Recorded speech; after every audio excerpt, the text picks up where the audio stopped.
temporada de lives de 2021 do Grupo Oncoclínicas e do movimento Câncer Não Espera. E hoje nós vamos falar sobre os impactos da Covid-19 em pacientes oncológicos. Lembrando que nesta semana, dia 4 de fevereiro, será o Dia Mundial do Câncer, data que marca o importante alerta sobre a doença. Eu sou Gisele Vitória e participam desta conversa comigo o Dr. Bruno Ferrari, oncologista, fundador e presidente do Conselho de Administração do Grupo Oncoclínicas, a doutora Clarissa Matias, oncologista do Grupo Oncoclínicas na Bahia e presidente da Sociedade Brasileira de Oncologia Clínica, o doutor Felipe Prohaska, infectologista do Grupo Oncoclínicas em Pernambuco, e Luciana Holtz, fundadora e presidente do Instituto Oncoguia. Participe, envie perguntas pelo chat, estamos no ar. Vou dar início aqui à pergunta, vou pedir para o doutor Bruno começar comentando, dando um overview, doutor Bruno, desses 10 meses ou um pouco mais aí de pandemia, e um pouco quais foram os desafios das experiências que foram enfrentadas e os principais aprendizados. Boa tarde.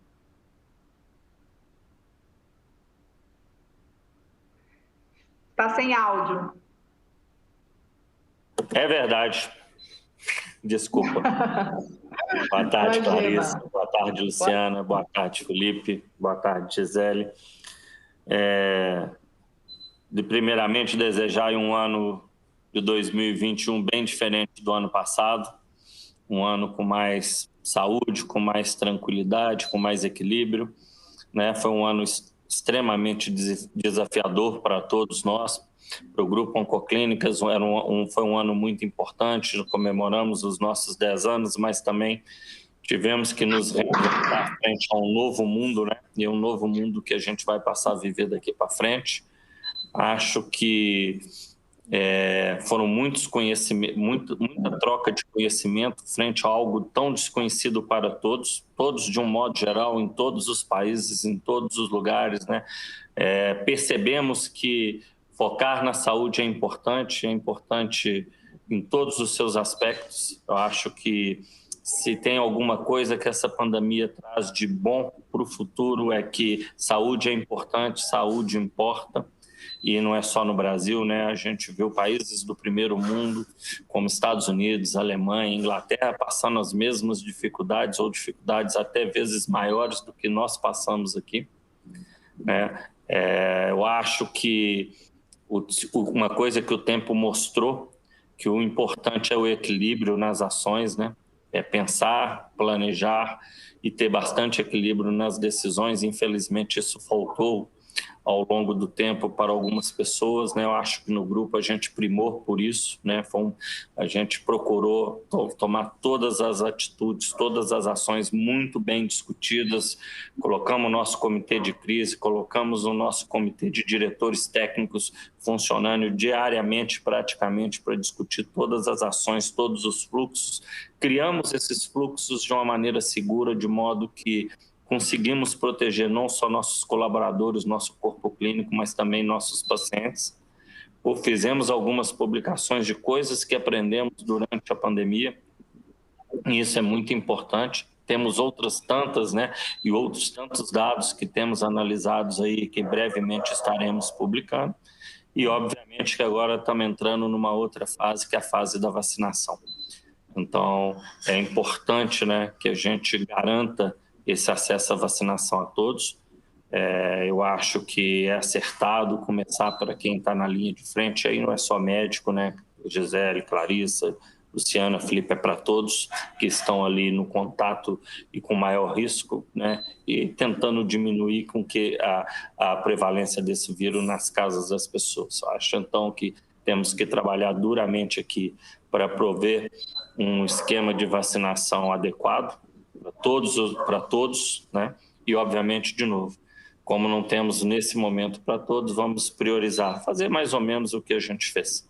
Esse é um ano que vai ter um outro desafio, que é todos aqueles casos que nós perdemos o diagnóstico ano passado, certamente ou um grande número deles certamente acontecerá esse ano.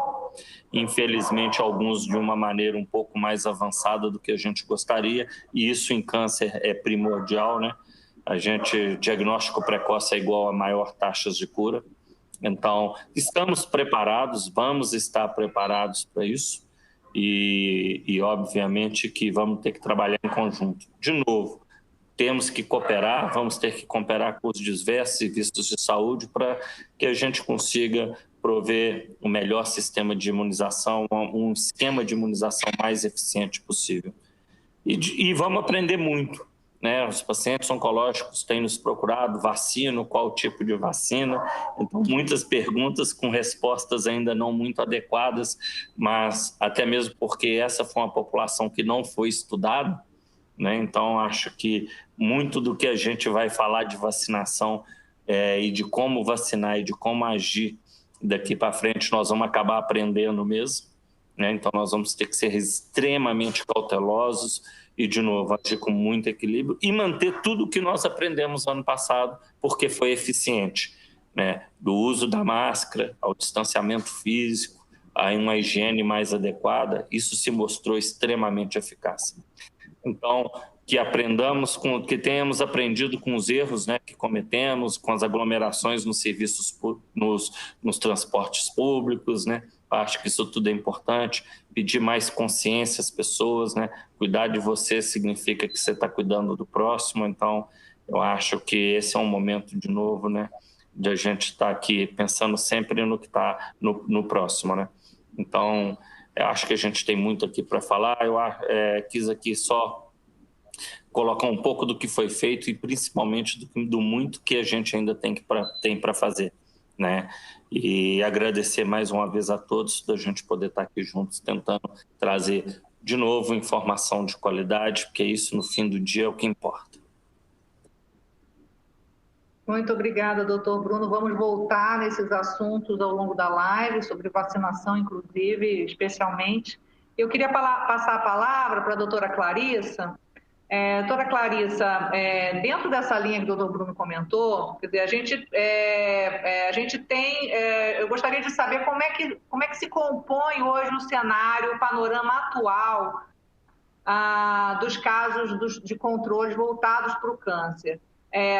A gente falou assim, o ano praticamente inteiro, né? Falamos sobre os atrasos, a importância dos exames não serem continuarem, dos tratamentos não serem interrompidos.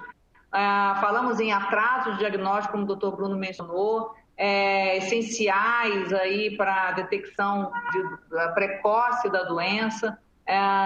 Inclusive, trouxemos e analisamos pesquisas que traziam quedas bruscas na procura por esses controles. Como é que está isso hoje, assim, nessa fase que estamos vivendo? Como é que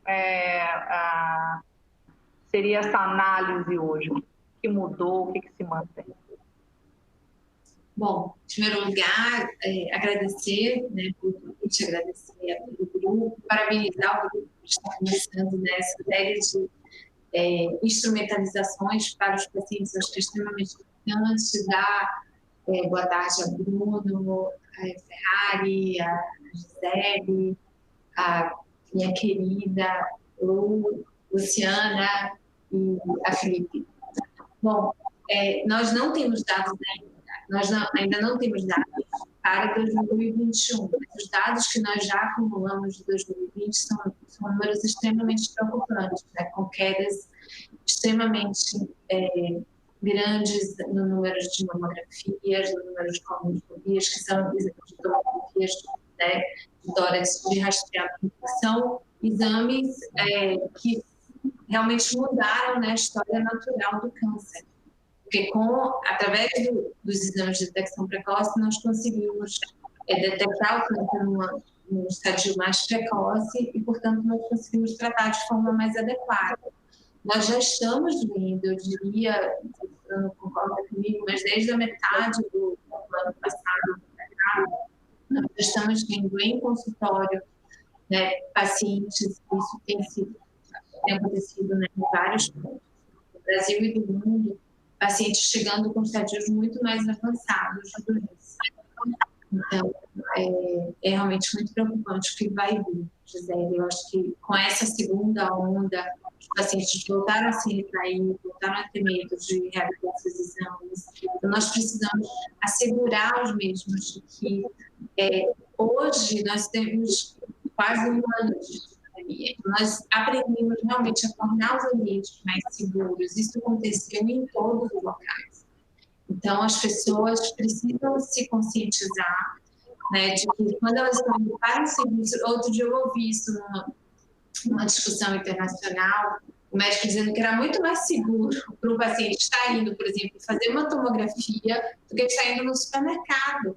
Porque dentro de um serviço médico existe toda uma linha de cuidado, né, para que a pessoa não seja contaminada. Então, é importante que o paciente tenha isso também. Perfeito. Está cortando só para mim ou está cortando para todo mundo? Tá. Clarissa? A fala da Clarissa cortou só para mim ou cortou para todo mundo? Não, para mim não cortou. Clarissa, tá nos ouvindo? Estou ouvindo bem. Então perfeito. Luciana, então passando a palavra, você representa os pacientes, né? Como é que você pode analisar esse período? Como é que você analisaria esse período, Luciana? Por favor, boa tarde. Bom, boa tarde, Gisele. Boa tarde, doutor Bruno, doutor Felipe, querida doutora Clarissa. Enorme prazer estar aqui com vocês. Obrigada pelo convite, mas mais uma vez parabenizar pela iniciativa. Eu acho que tema relevante, né? O quão necessário. A gente acha que muitas coisas que a gente aprendeu, o quão, né, faz muita diferença, sem dúvida, a gente garantir esse acesso à informação de qualidade. Então, que bom que a gente está aqui junto para poder esclarecer, desmistificar, né? E acho que de uma certa forma até acolher, né? Porque as pessoas estão sim, de novo, mais uma vez inseguras, com medo e precisando, né, dessa voz tão relevante como, né, como a das pessoas que estão aqui.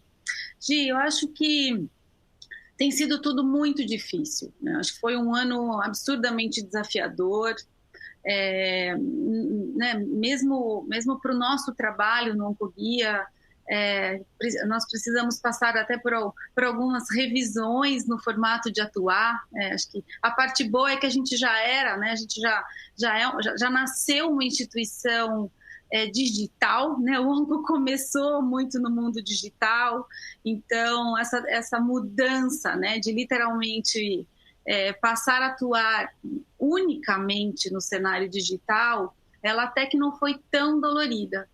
Mas foram inúmeras revisões, inclusive na definição do melhor formato para atender, né, para acompanhar e para estar à disposição das principais demandas dos pacientes, né? Então, porque da noite para o dia a gente viu um paciente com câncer que já é inseguro, que já está, né, muito fragilizado, precisando de muita informação por conta da doença, duplamente fragilizado, né? Duplamente inseguro, duplamente com medo, agora, né, de repente ainda tendo que administrar essa insegurança de adoecer por conta da Covid.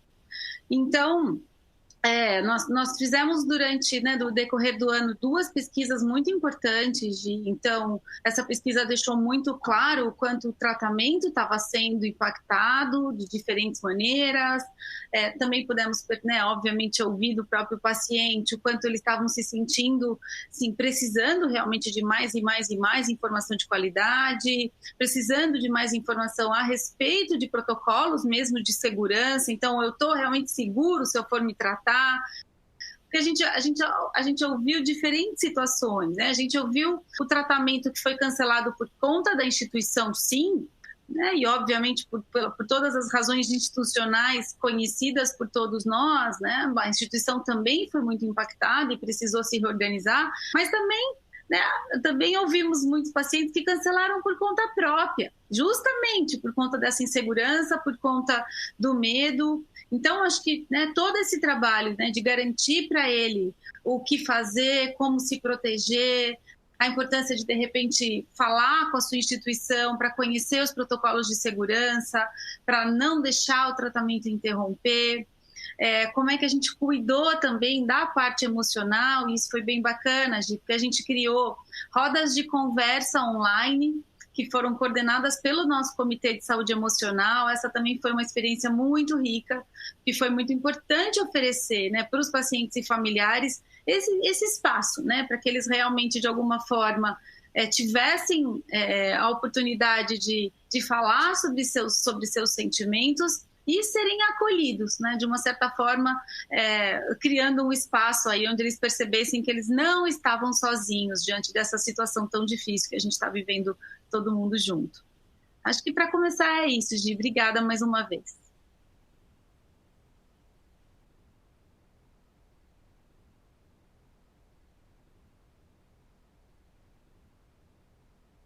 Gi, seu áudio.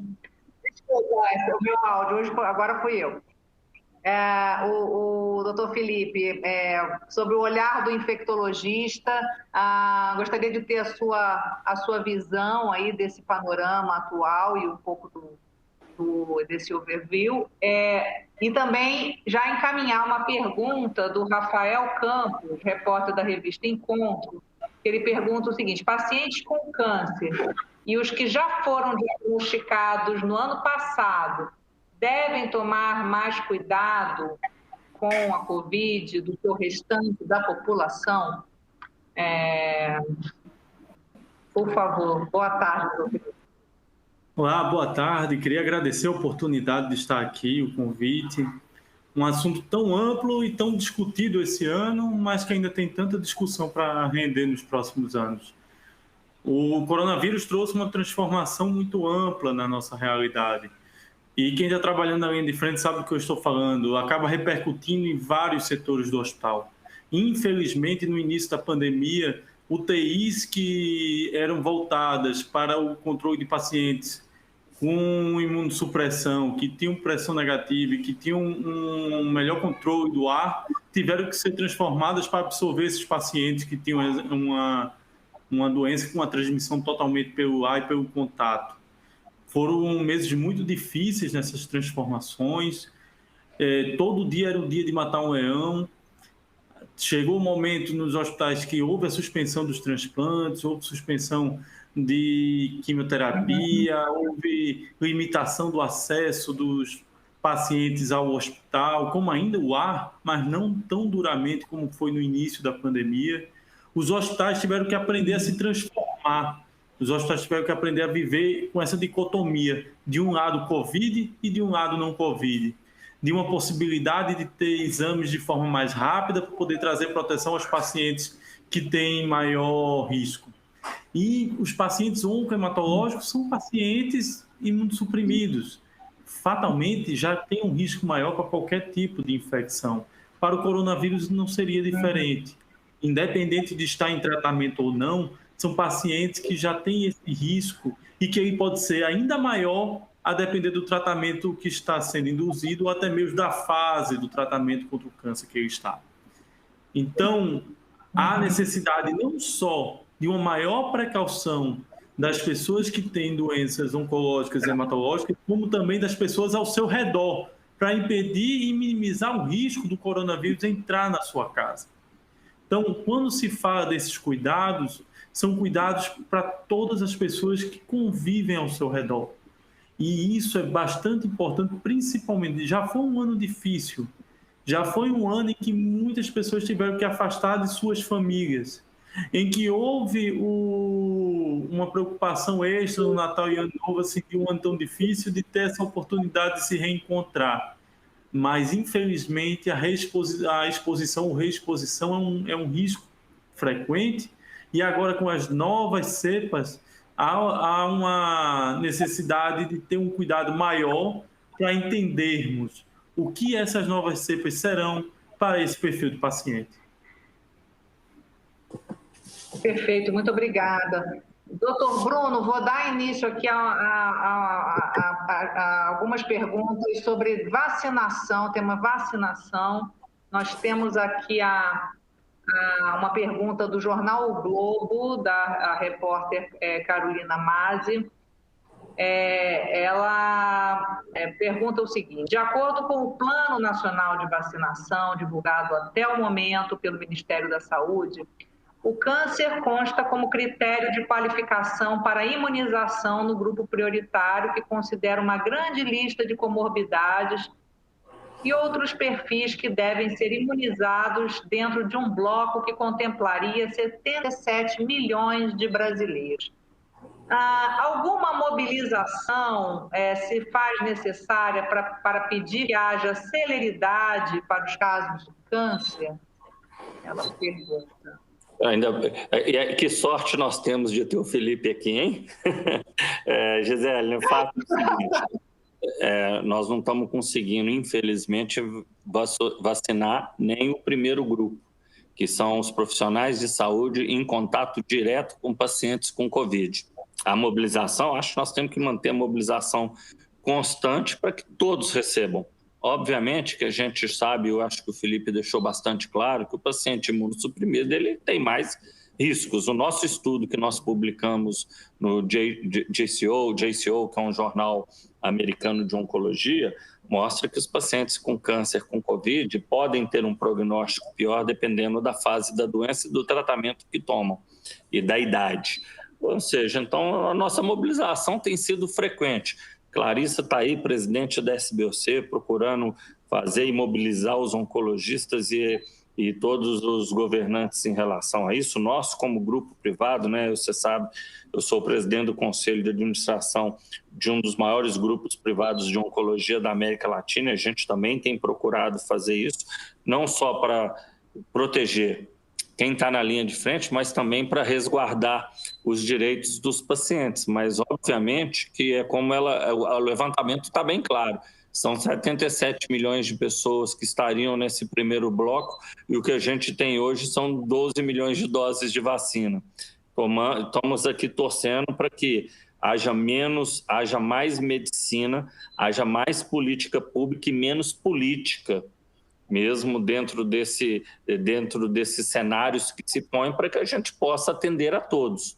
Então, é isso que nós estamos precisando, é isso que tem deixado nós médicos bastante angustiados. Então, né, saber que imunizar quem está na linha de frente vai trazer um grande alívio e vai trazer ainda mais segurança para o fluxo de quem atende os pacientes, para os pacientes que estão sendo atendidos, principalmente para os pacientes imunossuprimidos ou pacientes com maior que podem evoluir pior em vigência da infecção pela pandemia, né? Pelo Covid. Então, acho que vamos nos mobilizar, tentar nos mobilizar e clamar por equilíbrio de todos, né, e que ofereçam e que trabalhem duro para que a vacina chegue para todos nós.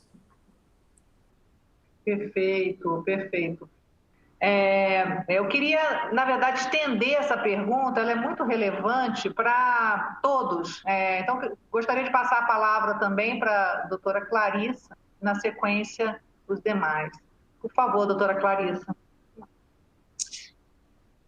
Bom, assim, Gisele, só acrescentando que nós, da Sociedade Brasileira de Oncologia Clínica, nós preparamos um documento que nós vamos atualizar constantemente, falando sobre a importância, né, da vacinação para os pacientes oncológicos. Esse documento foi amplamente divulgado, com certeza chegou ao governo, o governo sabe da importância, e assim, eu concordo com o Bruno, acho que o momento agora é nós mobilizarmos o Brasil inteiro para que exista uma aderência muito grande à vacinação, né, por parte tanto do governo como por parte dos pacientes, dos familiares, das pessoas, desmistificar, né, várias questões em relação à vacina. A vacina não altera a genética de ninguém, ela foi feita de uma forma segura, elas foram estudadas de forma segura. Eu acho que tudo isso nós precisamos enfatizar com a população. algumas pessoas falam, mas a vacina foi muito rápida para chegar, mas hoje nós temos medicamentos para o câncer que antes demoravam 20 anos para chegar no mercado, hoje eles conseguem chegar com 3 anos. Por quê? Porque a medicina mudou, a ciência mudou, a tecnologia mudou, os estudos mudaram, e houve uma mobilização muito grande em todo o mundo para vencer o coronavírus. E com isso, nós conseguimos realizar grandes estudos com grandes populações e avaliar, né, vários fatores de forma adequada. Então, nós realmente precisamos muito de vocês, jornalistas, né? Precisamos muito da mídia para desmistificar todas essas fake news que estão acontecendo por aí. Sim, essas dúvidas, né? Doutor Felipe, sua opinião sobre esse ponto, e confirmando, quer dizer, pacientes com câncer podem tomar as vacinas? Isso. O próprio governo americano, ele estabeleceu que os profissionais da área de saúde que atuassem com pacientes imunossuprimidos, sejam transplantados ou oncohematológicos, eles participariam da primeira leva de prioridade, já por ser um grupo de risco com quem eles trabalhariam. Já que a gente já discute essa dificuldade da ponta e da dificuldade também de acesso às vacinas nesse primeiro momento, mas a verdade é que quando chegar a vacina em uma boa quantidade, nós podemos ter a possibilidade de priorizar quais são as vacinas mais adequadas para os pacientes oncohematológicos. Historicamente, as vacinas de vírus mortos são mais seguras para os pacientes oncohematológicos. Historicamente, ou seja, não quer dizer que essas que trabalham com vírus atenuado ou com um indutor viral, como adenovírus, que é a da AstraZeneca, ela não seja adequada para paciente imunossuprimido. Os estudos eles estão em andamento e, por enquanto, mostram segurança, mas pelo que a gente já aprendeu historicamente e no regressivo, tanto as de vírus inativado como também as de RNA, por participar diretamente da partícula do RNA e não ter essa necessidade de um atenuante viral, você tem segurança também do uso dessas vacinas, que seria da Pfizer e a da Moderna, que o grande problema delas é a logística com relação à temperatura de como você teria que guardar a vacina em temperaturas muito baixas, tanto no transporte como na guarda. O importante dizer é, até o momento, todas as vacinas têm mostrado segurança, independente do tipo de vacina. Porém, historicamente, a gente tem uma segurança maior com as de vírus inativado. Mas, até o momento, todas são, sim, seguras para os pacientes imunossuprimidos. Eu acho que aqui a gente ainda também vai aprender, né, Felipe? Nós, infelizmente, aqui nós vamos ter que aprender e chegar... Pode ser que amanhã a gente tenha uma posição um pouco mais diferente, mas hoje a melhor informação possível é esta hoje, né?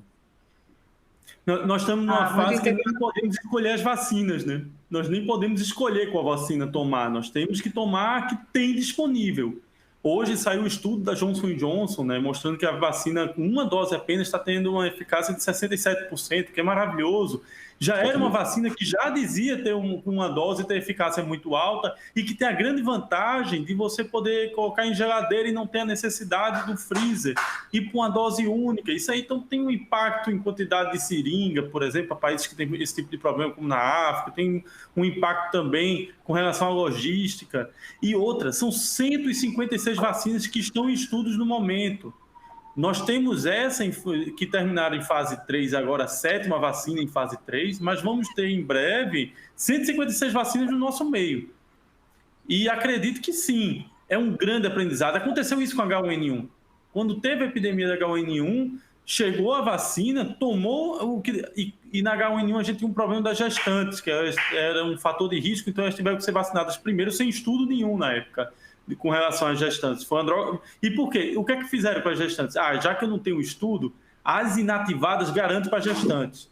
Porque essas, historicamente, a gente tem mais segurança. E foi o quê? Depois descobriu que não tinha problema nenhuma das duas. Mas no começo, como tinha disponibilidade, se deixou reservada as inativadas para as gestantes.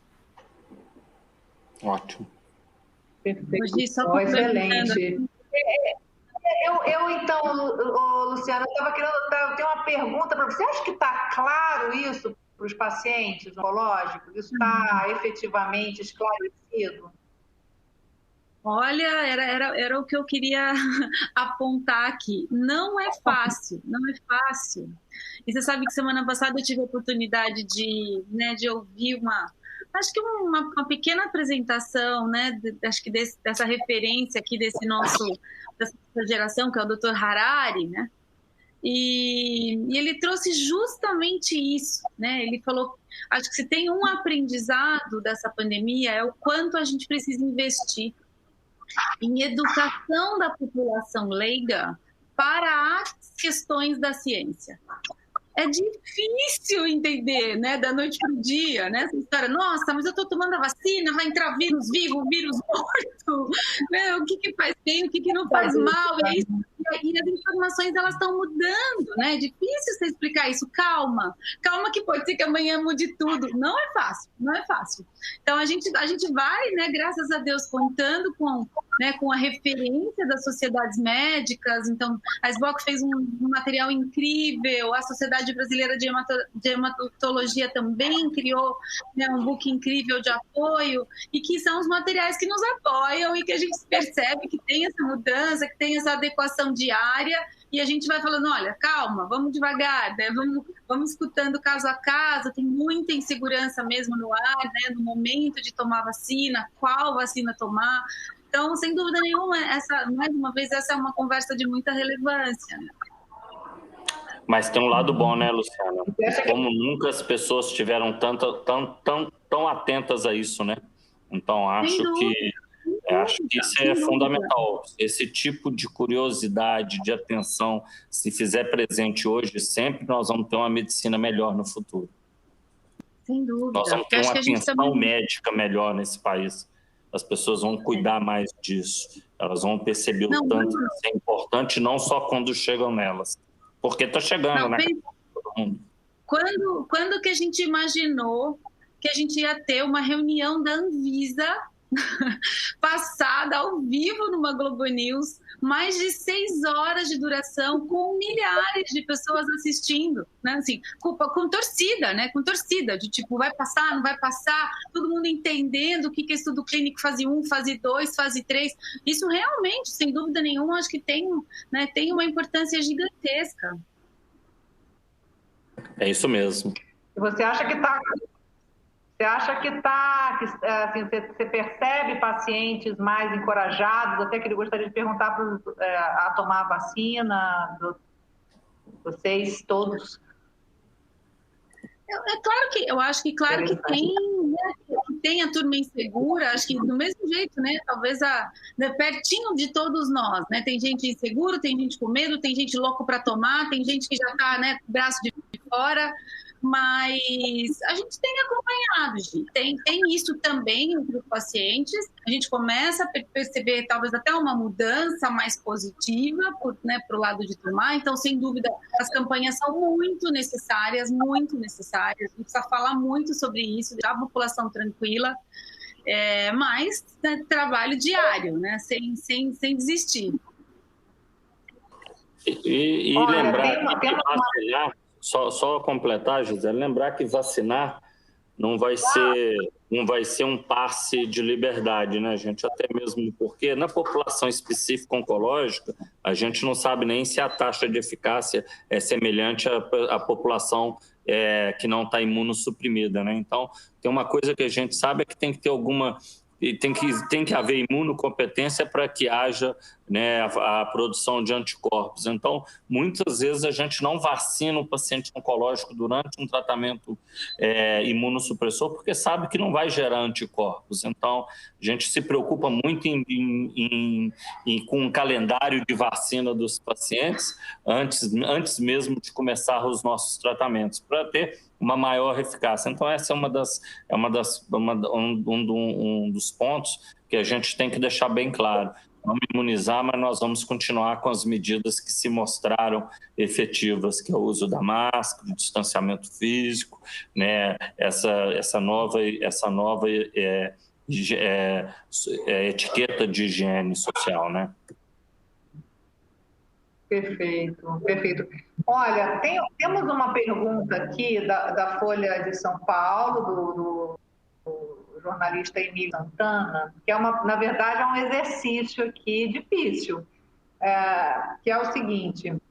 Vou lhe fazer essa pergunta, Bruno, e demais assim... Começa com a Clarissa, se é difícil. Bom, então eu vou perguntar, vocês decidem aí quem responde. E é o seguinte, assim, pelo que eu entendi, é uma pergunta, assim, se tivéssemos um plano ideal, né? Assim, mas os pacientes oncológicos seriam vacinados antes de quem? Em que fase do plano de imunização os pacientes oncológicos entrariam, caso houvesse, né, um pedido de celeridade, de utilização pela celeridade? Assim. Eu vou só começar e passar para o Felipe imediatamente. Se tem um país que tem capacidade e plano de vacinação, chama-se Brasil, né? O país que é eficiente nisso. De novo, né? As pessoas não dão muita atenção à medicina, à saúde brasileira, à medicina brasileira, ao sistema de saúde brasileiro, como, né, nunca passou na Globo News isso, né, Luciana? Mas se tem uma coisa que a gente faz bem é saber imunizar as pessoas em quantidade. Nos dê vacina que rapidamente a gente não vai estar discutindo quais são os grupos prioritários. Mas, já falando em grupos prioritários, eu vou ficar muito mais confortável ouvindo o Felipe. Doutor Felipe. E, assumindo essa responsabilidade, né? Veja, no mundo ideal, se a gente tivesse todos os insumos, o Brasil tem uma capacidade de vacinação de 10 milhões de pessoas por dia. Então, no mundo ideal, com toda a vacina às mãos, poderíamos vacinar em 20 dias a população inteira do Brasil, em menos de um mês. Duvido, nenhum país tem essa capacidade, mesmo países menores, de ter um poder de prospecção tão alto. O Brasil tem essa vantagem pelo Programa Nacional de Imunização, que é histórico, é uma referência para o mundo inteiro. A gente tem uma limitação com relação aos insumos e acaba tendo que prioriza grupos de acordo com a chegada das vacinas. Mas quando pergunta qual é o momento de vacinar os pacientes imunossuprimidos como um todo, seriam junto com os pacientes idosos, agora os profissionais da área de saúde. Só que, quando fala de pessoas acima de 65 anos, com comorbidades, pessoas com 65 anos, com comorbidades, independente da idade, e aí comorbidades vai entrar hipertensão, diabetes e os pacientes imunossuprimidos, que aí tem transplante, HIV, só de pacientes HIV a gente tem mais de quase 1 milhão de pessoas no Brasil. Então, assim, a gente está falando de muita gente, de muita vacinação, e esse grupo faria parte desse primeiro momento. Na época da H1N1, nós conseguimos vacinar 40 milhões de pessoas em 3 meses. E aí acabou englobando as gestantes, os imunossuprimidos, os profissionais da área de saúde e todas as pessoas acima de 70 anos na época, se eu não me engano. 40 milhões de vacinas. Hoje o Brasil está mais idoso, né? Então, infelizmente, quando a gente vai falar acima de 65 anos, é uma parcela da população monstruosa para se vacinar hoje.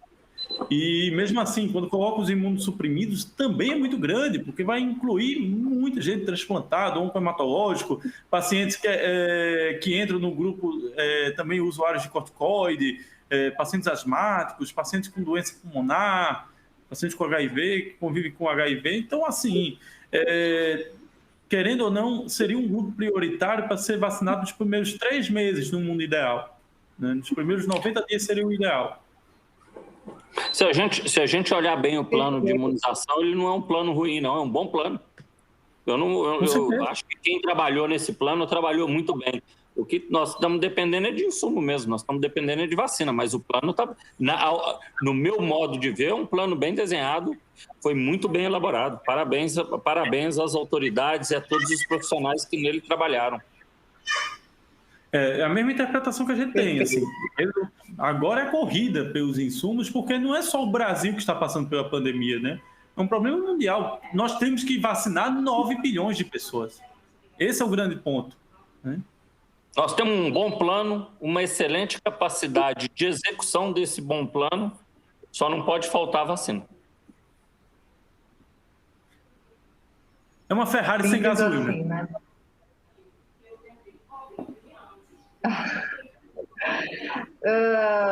A gente tem mais uma pergunta aqui do jornal O Globo, da Carolina Mazzi, repórter. Está afiada a Carolina aqui. É uma pergunta mais... Enfim, eu vou direcionar a todos também, mas é dentro dessa linha, né? Ainda dentro dessa questão dos 77 milhões de pessoas a serem contempladas com a imunização na próxima fase, há muitas dúvidas sobre os tipos de critério que podem ser usados para organizar melhor essa fila, né? O poder público, de alguma forma, já tentou contato com a SBOC, com o COGUIA, outras entidades, ou ainda com o próprio grupo Oncoclínicas? Clarissa, gostaria de comentar?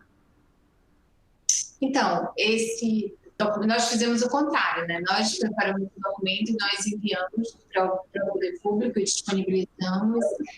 Como o doutor Bruno mencionou, o Ministério, o plano de vacinação do Brasil realmente ele é impecável. Em termos, assim, nós temos uma das maiores coberturas vacinais, né, do mundo. Então, nós sabemos vacinar. Então, o que nós precisamos fazer, e aí vocês precisam nos ajudar muito, é desmistificar todas essas fake news que estão acontecendo. É muito assustador isso. Então, o país precisa confiar, né, nos sites confiáveis. Então, olhar, por exemplo, o site do Oncoguia, olhar o site da Sociedade Brasileira de Oncologia Clínica, de infectologia, a Oncoclínica tem várias notícias também bastante atualizadas e vários, assim, nós não podemos acreditar em coisas que não são verdadeiras e que estão sendo espalhadas de forma absolutamente irresponsável, principalmente, né, através das mídias sociais. Então, nós realmente contamos com a imprensa, né, contamos com cada um de vocês. Nós precisamos fazer um trabalho de formiguinha em casa. Mas eu não quero tomar tal vacina. Tal vacina foi estudada, tal vacina tem eficácia. Então, nós precisamos realmente desmistificar. Só falando aqui, Gisele, o poder público não entrou em contato, né, mas a gente se sentiu na obrigação de entrar precocemente, então nós temos 4.000 colaboradores, muitos deles na linha de frente, nós temos 2.700 médicos, 600 oncologistas, mas muitos médicos na linha de frente, e obviamente a gente tem agido em parceria até para mostrar os números, fazer um censo, mostrar quem foi vacinado, quem não foi vacinado, para que as vacinas sejam enviadas e a gente promova esse processo de vacinação. Então, isso vai ter que ser, de novo, uma colaboração entre todos os serviços e o poder público. Sozinho não vai conseguir funcionar. E é o que a gente tem feito, as sociedades têm feito, os serviços públicos têm feito, os serviços privados têm feito, temos utilizado nossa capacidade instalada para ajudar nesse processo. Então, todos os nossos hospitais, todas as clínicas recebem as doses e vão recebendo, e a gente vai informando quem está imunizado, quem precisa, e seguindo de novo, né, procurando seguir à risca, né, os critérios que foram estabelecidos. De novo, é um plano bem desenhado. Perfeito. Luciana, você como entidade de apoio aos pacientes, Oncoguia, como que é isso, na sua opinião? Nós também não fomos procurados e acho que, claro que toda essa parte do plano de imunização, claro que tudo isso, sem dúvida nenhuma, merece todo o crédito e toda, né, a importância de tudo que vem sendo feito, mas mas paralelamente a isso, a gente sentiu muita falta de diretrizes, né? Assim, acho que esse documento da SBOC foi muito, muito, muito relevante, mas focando na vacina, e durante todo o processo a gente sentiu muita falta de existir por parte do governo diretrizes, né? Nós precisamos de ouvir muitas vezes de CACONs, né, de centros de tratamento de oncologia do SUS, o quanto eles estavam perdidos, né? Assim, o tempo inteiro também buscando algum tipo de orientação, né? Quem eu priorizo, quem eu não priorizo, como é que eu organizo. E alguns a gente chegou a ouvir cadê meu paciente? Né? Porque o paciente não chegava. Hoje a gente já sabe que existe um represamento muito grande de diagnósticos, então acho que esse é um ponto muito importante. A gente precisa começar a falar de uma retomada desses exames diagnósticos, como é que a gente, né, organiza, será que a gente pode fazer mutirões, a gente pode se juntar, né, de forma obviamente organizada, segura, mas esses exames que estão parados precisam ser feitos, né? Muito provavelmente tem muita gente aí que já tem algum sinal e sintoma, que já pode estar com alguma doença que precisa ser tratada, né, rapidamente. Então, esse tem sido um ponto muito sério, Gi. A gente tem sentido muita falta de desistir por parte do governo, né, esse cuidado com a criação mínima de diretrizes e agora, nesse momento, de diretrizes que possam minimizar todo esse risco já conhecido e esperado, né, esse cenário aí tão preocupante que a gente sabe que vai acontecer com relação a uma possível epidemia de casos avançados de câncer, por exemplo. Perfeito. Doutor Felipe, sua visão como infectologista nessa discussão? É um grande desafio, né? Nós estamos falando agora finalmente, das vacinas entrando no nosso ambiente. Nós estamos falando também de novas cepas do vírus rodando no nosso convívio, né? Nós falamos da cepa de Manaus, já há uma cepa da África do Sul, tem a cepa do Reino Unido. Então, nós temos essas realidades correndo em paralelo. Nós não sabemos como é que vai ser a introdução dessa realidade num segundo momento, e a gente tem que ter um planejamento para isso. Acho que há uma necessidade de discussão, planejamento e transparência, para poder saber em que fase a gente vai ter que tomar atitudes que sejam para grupos específicos ou para a população como um todo. Há uma necessidade de maior discussão e participação de todas as partes, até para se ter uma ideia do que é que vai ser o próximo passo. Para não parecer que a gente se programa para uma coisa, aí surge outra e muda tudo do que está acontecendo. Aí se perde todo um planejamento. Eu acho que o grande passo de agora em diante é a discussão com todas as partes e a transparência, para evitar situações de novos focos da epidemia com relação às variantes. E uma dúvida que se paira muito, assim, que se discute: será que com essa nova variante vai ter novo lockdown? Essa vacina vai funcionar? Não vai? Gente, é diferente olhar para o corona, porque a gente compara muito com H1N1, e são vírus completamente diferentes. O H1N1 você precisa de vacinação todo ano. Corona provavelmente não vai ter essa característica. Ele lembra muito mais ao vírus de sarampo. O vírus de sarampo tem 60 cepas, mas só uma vacina. Mas a gente precisa entender, junto com o poder público, e aí precisa da nossa parte, como também setor privado, de controlar e dar prioridade a quem realmente precisa. Porque o que é que acontece geralmente? Tem fura fila, você descentraliza, perde o controle, não sabe quem foi vacinado, não sabe se teve vacina perdida, se teve vacina desviada, não sabe qual é o planejamento dos próximos meses com relação a novas doses e qual vai ser a priorização. O Plano Nacional de Imunização está bem claro, mas o que a gente precisa entender melhor e discutir melhor é como é que a gente vai fazer isso e qual é o nosso plano B e C. Para não acontecer como aconteceu agora. A gente achava que ia receber as vacinas da AstraZeneca em dezembro. Houve um atraso na pesquisa e acabou só chegando no final de janeiro. Mas vai deixar todos os ovos na mesma cesta? Qual vai ser os nossos planos B, C e D? Isso tem que estar transparente. Acho que esse é o grande ponto. Perfeito. Olha, a gente tem aqui 10 minutos finais e só retomando, a gente citou o dia 4 é Dia Mundial do Câncer, a gente, dentro dessa discussão aqui, a gente tá reiniciando com força total aí o movimento Câncer Não Espera. Eu queria propor uma rodada de conversa dentro dessas questões de vacina, de se cobra-se celeridade por causa dos pacientes com câncer. O que é possível dentro do quadro atual, dentro desse cenário incerto, né?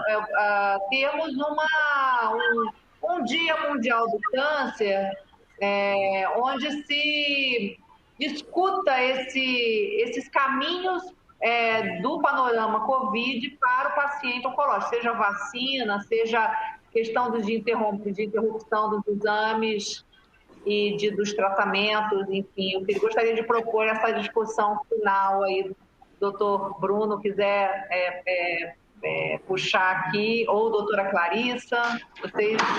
Eu vou puxar e vou passar para a Clarissa, até porque ela é presidente da SBOC, e acho que essa é uma luta representativa não só de um grupo privado, mas de todos os oncologistas do Brasil. E esse dia ele é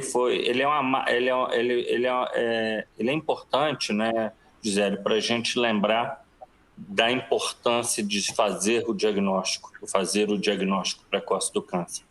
Então, é a desmistificação da palavra. Câncer inicialmente diagnosticado é uma doença curável.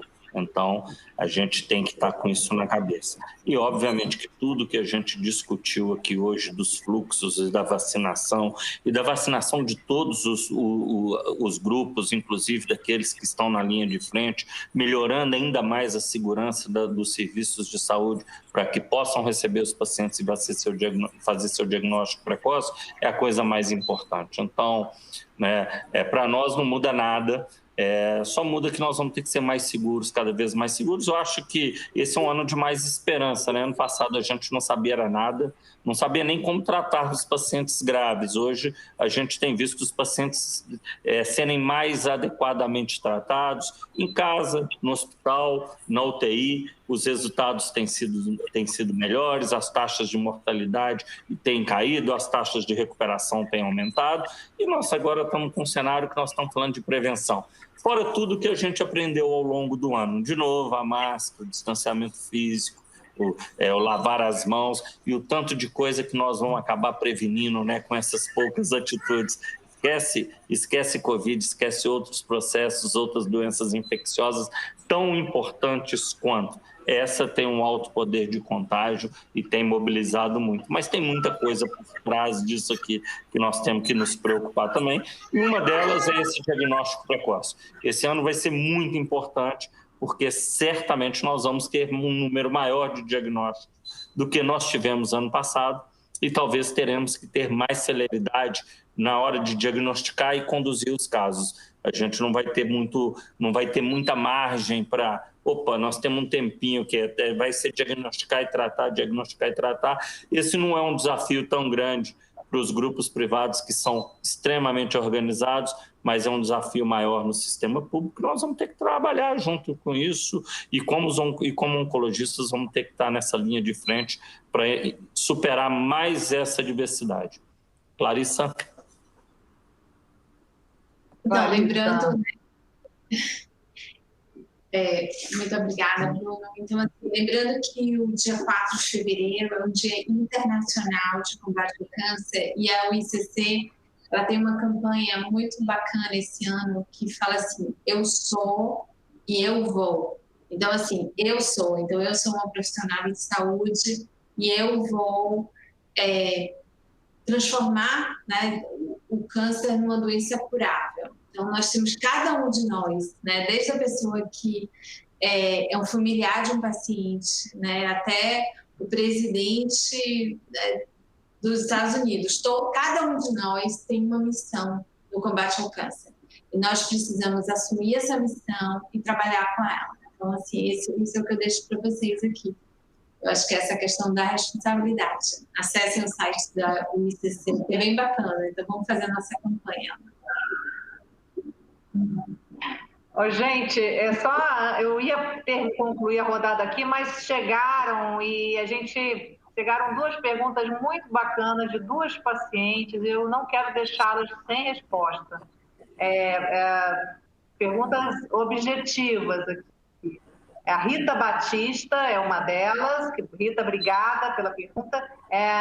Paciente oncológico, qual a previsão de serem vacinados? A gente está falando sobre isso, ele realmente é uma pergunta cirúrgica, né? E aqui também a Olga Claro, que diz: eu sou paciente oncológico, se pudesse escolher, eu usaria vacina com o vírus inativado. Como não se pode escolher, melhor tomar qualquer que seja do que não tomar. Compreendi corretamente? Bruno, bora, Felipe. Bora, Felipe. Não vou ver agora se eu mantenho o meu emprego ou não, hein? Mas vamos lá. Também não vou ficar em cima do muro, não. Acredito que em maio comece a vacinação dos grupos de risco. Tá? Acredito que em maio comece as vacinações dos grupos de risco. Houve uma liberação hoje grande da China junto ao Butantan. Saiu agora às 17 horas o informativo de mais de 5 milhões do insumo. Então, são notícias fantásticas. A gente deve trabalhar com a hipótese de 40 a 60 milhões de vacinas até o mês de junho. Então, acredito sim que a gente possa estar falando desse grupo que está sendo vacinado em maio, apesar que isso é meramente especulativo, mas é baseado nos dados que nós temos hoje. Então, acredito que sim. Segundo, entendeu certo? As vacinas até o momento se mostram muito seguras com relação ao seu uso. E se você tiver disponibilidade, lógico, as prioridades seriam as de RNA e as inativadas, seriam as prioridades, mas na impossibilidade poderia tomar da AstraZeneca, que é um indutor de vírus, porque assim, apesar de ser um vírus indutor, que é o adenovírus, o risco é baixíssimo. Só não é tão baixo como a inativada foi durante as décadas que ela vem sendo utilizada. Mas tem se mostrado uma vacina segura, sim. Então, independente de qual tenha disponível, num processo de não poder de escolha, pode tomar. Perfeito. Doutor Felipe, gostaria de aproveitar, a gente já faz um fecho sobre esse ponto aí colocado. Aí. Vamos acelerar essa priorização aí, como que o senhor vê? Estamos chegando aí no Dia Mundial do Câncer, é hora da gente falar disso? É hora, sim. Todo mundo falava no início da pandemia quando seria o momento que nós iríamos voltar à nossa normalidade, né? A voltar à nossa realidade anterior, antes da pandemia. E eu lhe digo, infelizmente, eu acredito que a necessidade do uso de máscara, de higienização de mão e de ambiente, do distanciamento social deve perdurar até a metade de 2022. Mesmo com a vacinação em massa, mesmo a gente falando... Porque não é só vacinar, você tem que vacinar a primeira dose, você tem que vacinar a segunda dose, esperar de 45 a 90 dias para gerar a imunidade, ter uma quantidade de pessoas vacinadas suficiente para garantir uma imunidade de rebanho para aqueles pacientes que não puderam desencadear a imunidade.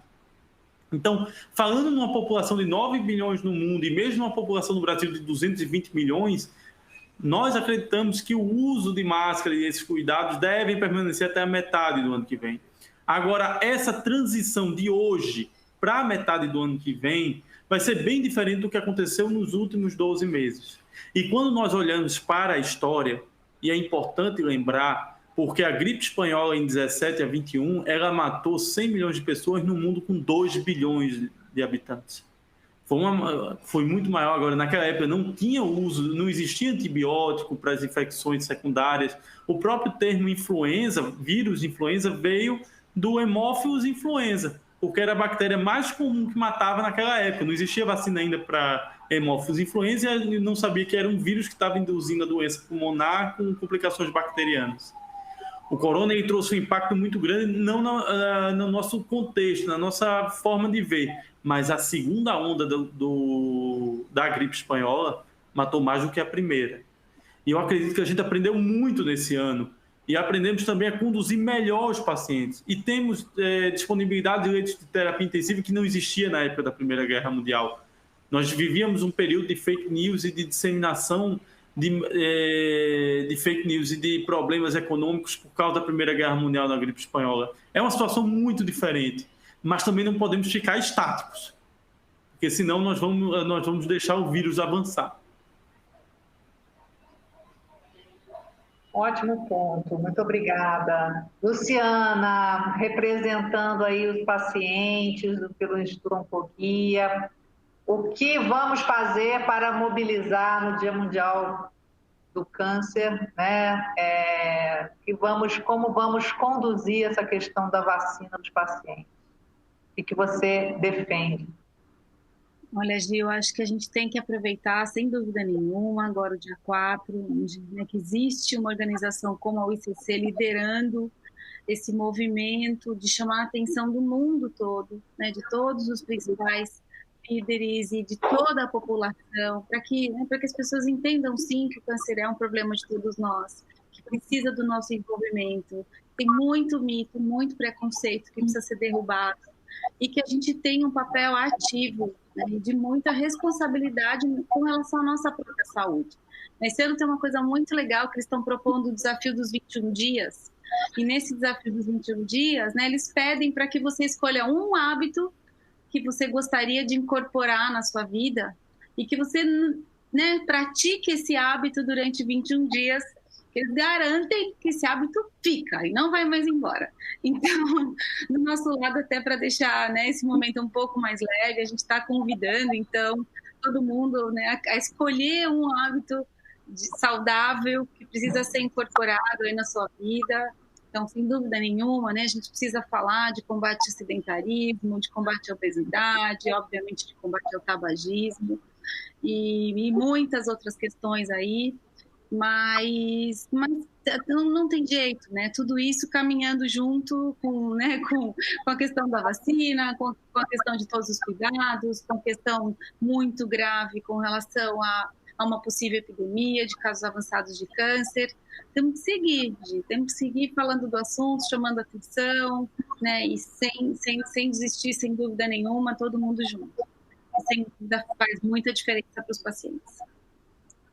Muito legal, muito obrigada, Luciana. Muito obrigada, doutor Felipe. Muito obrigada, doutora Clarisa. Muito obrigada, doutor Bruno. Discussão riquíssima, importantíssima. Agradeço as perguntas aqui da Rita, da Olga, Carolina, Rafael, Emílio, dos veículos de imprensa que estão aí conosco sempre. E encerro aqui a nossa live, abrindo o ano de 2021. Feliz ano novo para todos, que a gente tenha esperança agora e para frente. Obrigado. O câncer não espera. Obrigado, né? É isso aí. Obrigada. Obrigado, gente. Gente, obrigada. Tchau. Obrigada. Tchau.